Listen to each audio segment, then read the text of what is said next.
अभी चुनाव मिल्कीपुर में उपचुनाव है और अभी काफ़ी जगह उपचुनाव हुआ जिसमें 2 सीटें समाजवादी पार्टी जीत गई। आप जिला उपाध्यक्ष हैं मजदूर महासभा के जी जौनपुर से, तो आप किस नज़रिए से चुनाव को देख रहे हैं और अगली बार ये जो चुनाव आ रहा है 27 का, क्या आपको लगता है इस बार बदलाव हो जाएगा कि नहीं? देखिए, चुनाव में हम लोग पूरी तरह से लगे हुए हैं। समाजवादी पार्टी पूरी तरह से जो है कि लगी हुई है और हम चुनाव मिल्कीपुर का भी जीतेंगे और आने वाले 2027 में जो चुनाव होगा हम पूर्ण बहुमत के साथ सरकार बनाएंगे। ईवीएम को लेकर आप लोग हमेशा आरोप लगाते रहते हैं कि हम आपके राष्ट्रीय अध्यक्ष कहते हैं कि हम 80 सीट भी जीत जाएंगे तब पर भी ईवीएम का विरोध करेंगे।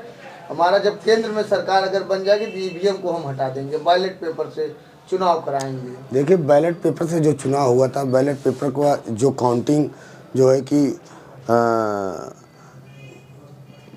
इसके बैक चुनाव हुआ था, इसमें जो है कि जो कर्मचारी जो वोटिंग किए थे, उस वोटिंग से पता चलता है कि इसमें जो है कि ईवीएम में कुछ न कुछ जो है कि ये लोग गड़बड़ी जरूर करते हैं। और ईवीएम को लेकर के पूरे हम तो पार्टी समाजवादी पार्टी की नहीं बल्कि प्रत्येक जितने भी पार्टियां हैं पूरे भारत में सब इसका विरोध करें और जो है कि हमारी यही इच्छा है कि जो है कि वोट जो है कि बैलेट पेपर से दिया जाए, जिससे कि निष्पक्ष चुनाव जहाँ से ईवीएम बना हुआ है उस देश के लोग वहाँ से जो वो चुनाव होता है वहाँ पर भी कभी भी जो है कि ईवीएम से काउंटिंग और चुनाव तो हुआ ही नहीं, वहाँ से बैलेट पेपर से चुनाव होता है। फिर हमारे यहाँ क्यों? अभी आपके जो अयोध्या से सांसद चुने गए हैं, आपके राष्ट्रीय अध्यक्ष जी के बड़े करीबी हैं और जो सांसद चुने गए हैं उतने खास नहीं हैं, क्यों? देखिए, राम नाम का जाप करते हुए, राम तो सबके हैं, भगवान राम सबके हैं। राम जो है कि धर्म की जहाँ तक बात हो, हम लोग भी सनातनी हैं, सनातन को हम लोग मानते हैं और भगवान राम का जो है कि ये आशीर्वाद है कि जो है कि जो राम ये लोग कहते हैं कि हम राम को लाए हैं। राम को लाने वाला कौन होता है? राम सबको इस सृष्टि पे, इस धरती पे सबको लाने वाले तो राम ही हैं।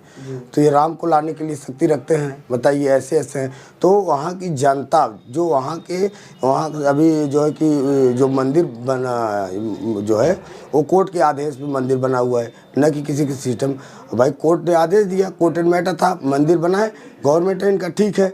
लेकिन वहाँ की जो ज़मीनें ली गई, जो गरीब जनता को जो प्रताड़ित किया गया, वहाँ की जनता ने इनको सीख दे दिया कि चुनाव जो है कि किस प्रकार से जो है कि आप लड़े हुए हैं, इसका यही आपका परिणाम है। उसका परिणाम इन्होंने पाया और पूरी ताकत के साथ झोंक करके पूरी ताकत लगा दी थी भाजपा, जो है कि वहाँ बहुत पैसा बोलते हैं इन्वेस्ट किए हैं, लेकिन उसका परिणाम क्या हुआ? वहाँ की जनता ने इनको सीख दे दिया कि ये जो है कि धर्म और पे राजनीति करने वाली सरकार नहीं बल्कि जो है कि कर्म पे राजनीति करने वाली सरकार को बनाना चाहिए। वहाँ पर जीत जो है कि इसलिए समाजवादी पार्टी बहुत बहुमत से वहाँ चुनाव भारी मतों से चुनाव जीती। अभी 27 का चुनाव आने वाला है, क्या आपको लगता है कि जनता आपको 2012 की तरह प्यार देगी कि नहीं देगी? देखिए, 2027 का जो चुनाव है, ये चुनाव पूरी तरह से जनता जान चुकी है, सबको पहचान चुकी है।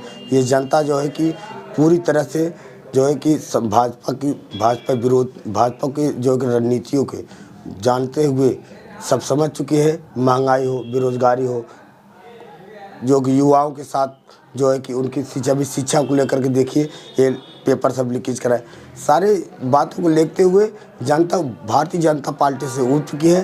ये हिंदुस्तान की पहली गवर्नमेंट है, पहली गवर्नमेंट देश की आज़ादी के बाद जो अंग्रेज़ों से ज़्यादा हो जो है कि खराब सरकार है। ऐसी सरकार अभी तक कोई नहीं थी। चाहे और लोग कहते हैं कांग्रेस की बात कहते हैं और पिछली बैकग्राउंड की बात कहते हैं कि 70 साल, और अपना तो जोड़ते ही नहीं है।